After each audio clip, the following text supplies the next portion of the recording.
नमस्कार, आप देख रहे हैं इंडियन करंट न्यूज़। आज हम बात कर रहे हैं रूस के यूक्रेन पर ज़बरदस्त हमलों की और उससे उत्पन्न तीसरे विश्व युद्ध की संभावना की। अमेरिका ने दूसरे विश्व युद्ध में जब न्यूक्लियर बम अर्थात परमाणु बम का इस्तेमाल किया तो कोई नहीं जानता था कि इसका परिणाम इतना घातक होगा। इसके घातक स्वरूप को जानने के बाद ही शायद दुनिया इस नतीजे पर पहुंची कि इसका परिणाम बहुत भयंकर है, मानव जाति के लिए विनाशक है, मानव जाति का अंत है। इसीलिए कई देशों ने परमाणु हथियार बनाए तो हैं, किंतु विश्व में शांति स्थापित करने के लिए और मानवता को बचाने के लिए इसके इस्तेमाल पर रोक भी लगाई है। परमाणु महाविनाशक के प्रति दुनिया इकट्ठा हुई, लामबंद हुई और यह सहमति बनी कि इस महाविनाशकारी परमाणु हथियार को यूज ना किया जाए। यहाँ हम आपको परमाणु बम के आविष्कारक का नाम भी अवश्य बताना चाहेंगे। दुनिया में तबाही मचाने वाला महाविनाशकारी परमाणु बम के आविष्कारक का नाम रॉबर्ट ओपनहाइमर है, जिसने सर्वप्रथम परमाणु बम निर्माण किया था। किंतु 9 दिन से रूस और यूक्रेन में चल रहे लगातार युद्ध से दुनिया डरी हुई है कि कहीं तीसरा विश्व युद्ध ना हो जाए।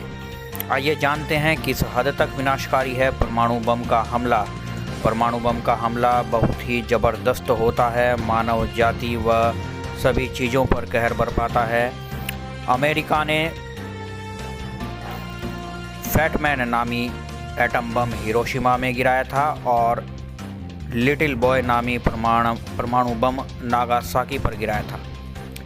इसका असर तुरंत ही 1 सेकंड के 1000वें हिस्से से भी कम वक्त में हिरोशिमा और नागासाकी का तापमान 4000 डिग्री सेंटीग्रेड तक चला गया।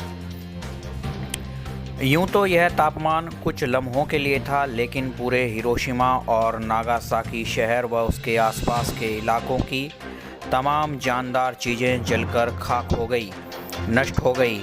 यहाँ तक कि बिल्डिंगें भी पिघल गई थी।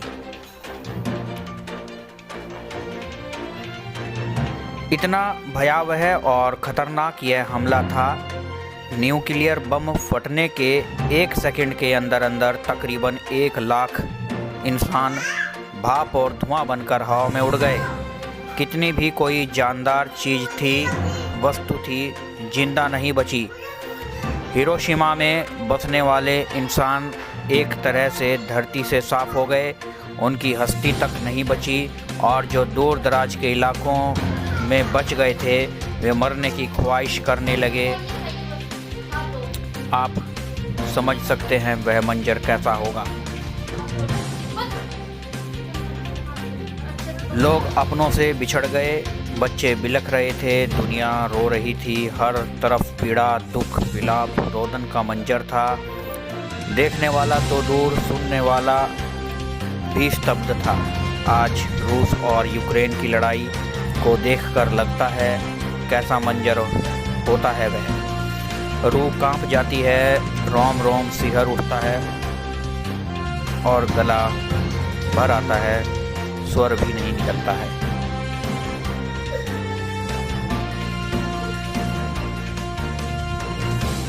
जो एटम बम हिरोशिमा और नागासाकी पर फेंका गया था उसमें से 4000 डिग्री सेल्सियस तापमान निकला था।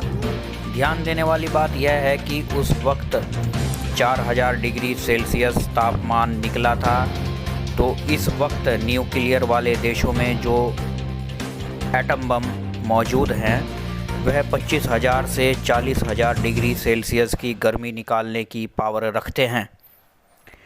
जंगों की तमन्ना करने वाले लोग और एसी रूम में बैठकर जंग वार वार चिल्लाने वाली मीडिया यह ध्यान से जान ले कि यह गेम केवल चंद सेकंडों का होगा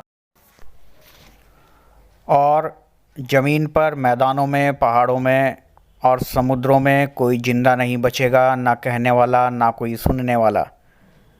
यदि कुछ नज़र आएगा तो वह होगा धुएं का गुबार और राख में तब्दील दुनिया। नमस्कार।